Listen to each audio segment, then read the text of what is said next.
Plus News Updates. Mga balita ngayon, dalawang babae natagpo ang patay sa gilid ng kalsada sa Zambales. Higit 1.3 million pesos na halaga ng shabu nasabat sa isang security guard sa Iloilo. 5.2 million pesos na halaga ng ari-arian tinupok ng apoy sa Cebu City. Ako po si Cesar Soriano para ihatid ang mga nangunang balita sa buong kapuluan ngayon.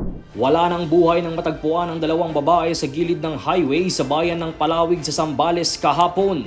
Kinilala ang dalawang babae na sina Erica Edna Lagim at Leah Gabriel na sinabing magkasintahan umano. Base sa paunang investigasyon, isang matulin na sasakyan ang dumaan sa gilid ng highway pasado alas 3 ng madaling araw. Isang residente naman ang nakarinig ng sunod-sunod na putok ng baril sa lugar. 5 basyo ng bala mula sa kalibre 45 ang na-recover sa crime scene kasama ang ilang sachet ng hinihinalang shabu mula sa mga biktima na ngayon ay tinitignang posibleng motibo sa pagpaslang sa dalawa. Patuloy pa rin ang isinasagawang investigasyon sa krimen upang matukoy ang nasa likod nito. Timbog ang isang security guard na nasa listahan ng high-value individual sa isinagawang bypass operation ng Iloilo City Police Office sa Zone 3 Barangay Baldoza, Lapas, Iloilo City, Kamakalawa.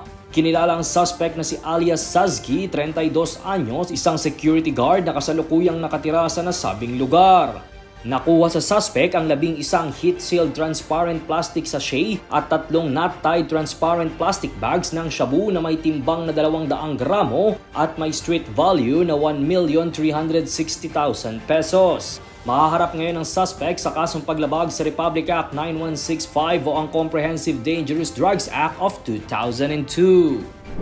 Isang 2-story house na naging warehouse umano ng mga kable ang tinupok ng apoy kagabi sa Espilita Street, Barangay Pahina, San Nicolas sa Cebu City.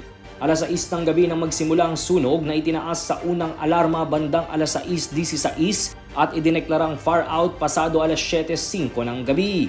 Ayon sa mga rumespondeng bombero, nahirapan umano sila sa pag-apula sa apoy dahil wala ang caretaker ng bahay nang mangyari ang sunog. Tinataya namang aabot sa 5.2 million pesos ang nawala sa mga ari-arian dahil sa insidente. Patuloy pa rin ang sinasagawang investigasyon sa pangyayari kung ano ang pinagmulan ng apoy. Para sa Kidlat News Channel, ito si Jai Reyes, nag-uulat. Ako po si Cesar Soriano. Palagi niyong kasama sa bawat pagputo ng balita.